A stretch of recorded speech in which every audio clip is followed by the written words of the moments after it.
Welcome back to another episode of Let's Talk Fiction. As you know, this podcast is where we break down the themes of popular sources of fiction and explain how they are being shown through various devices. Today's book is Marjane Satrapi's Persepolis. If you are currently enrolled in an English class where you have to work on a thesis-driven analysis, then I am here to help. So, let's start with the basic question. How does the author use the literary techniques and devices of fiction to engage with this theme?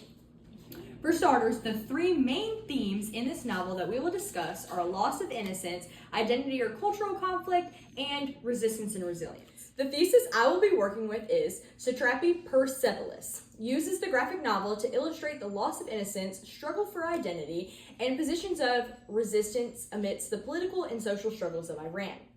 Now that that's settled, let's dive into the piece itself to see how I was able to develop this thesis. Loss of innocence.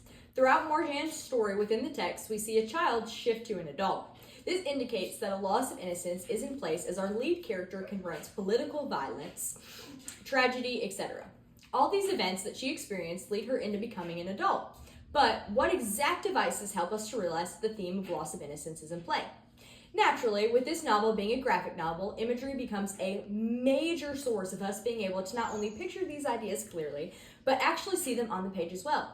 Little things within each picture help us indicate certain things. For example, on page 4, we see our main character playing on the playground, which indicates that she's a young age, such as elementary school, like playing at recess. Whereas on page 150, we see our main character standing here with her grandma and showing us that she has gotten a lot taller, her hair has grown out, and she now obviously is much older than that picture. This helps us see that a loss of innocence is in play as she's grown up throughout the entirety of this story.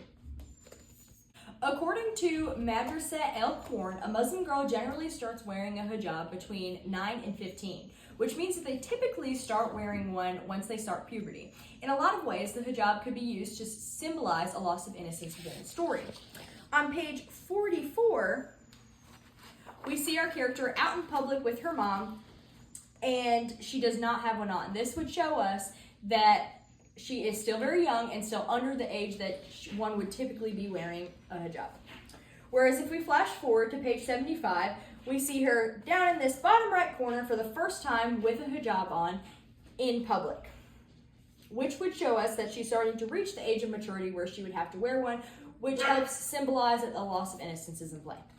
The next theme that we will discuss is identity and cultural conflicts. Reading this novel, we see a girl living through war in Iran. And with that being said, we understand how many Western ideas or items are frowned upon and were made illegal in Marjane's life. Overall, we must notice and understand how our main character has grown to accept new environments while also finding ways to stay true to her cultural heritage. On page 70, we see this poster over here where a religious person is in play within the text. I think that this image pushes a perfect poster of showing an identity or cultural conflict within religion.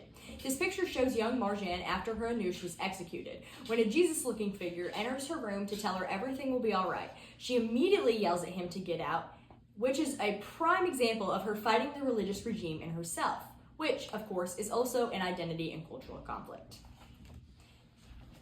The cigarette in this story can easily be labeled a symbol in any theme that the story embodies, but I feel it is a strong example of an identity conflict.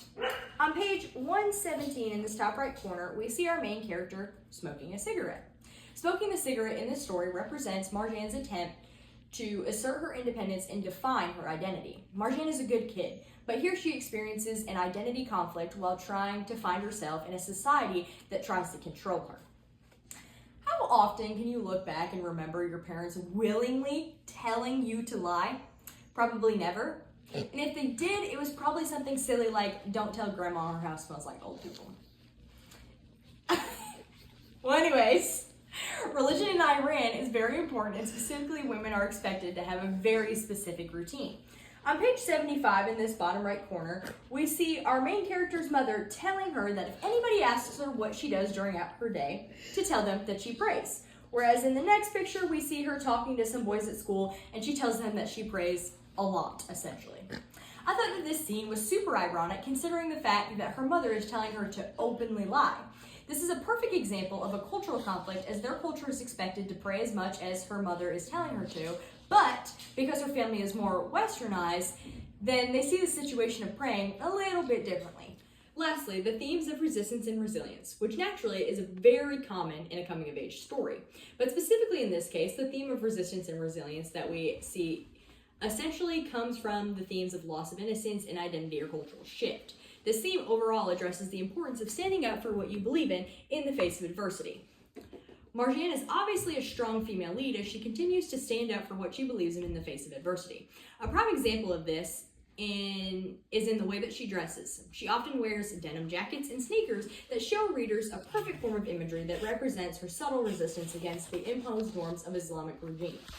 On page 132, we see this straight up as she is dressed appropriately in terms of what the regime is telling her to wear, but she has an added denim jacket, and on the next page, we can see her getting scolded for that as it's not technically what she's supposed to do.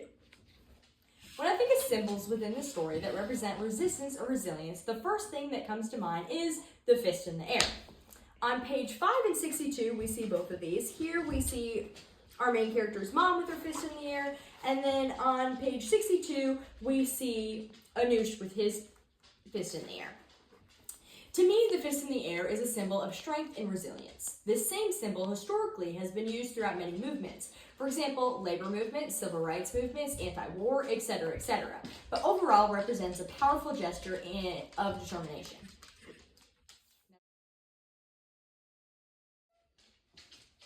The hijab, or in this story, the veil, is meant to suppress women and enforce modesty. But characters like Marjane and other characters tend to style it in their own ways to express their individuality and subtly challenge the regime's control.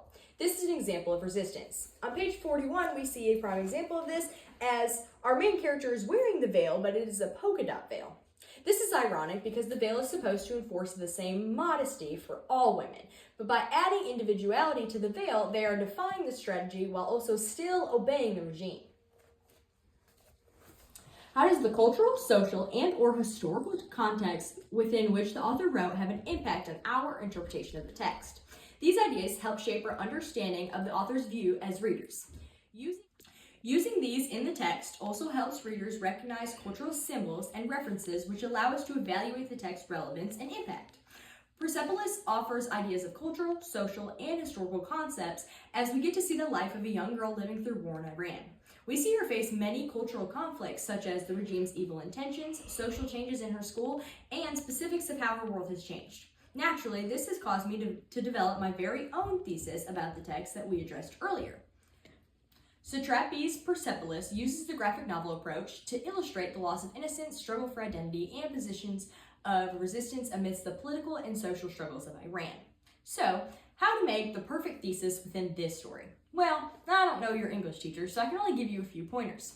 First, pick the theme or idea that you think is the perfect fit for your prompt. Then, take a stance and be specific so that readers understand you, your ideas, and your points perfectly. Thanks for watching Let's Talk Fiction, and we'll see you next week.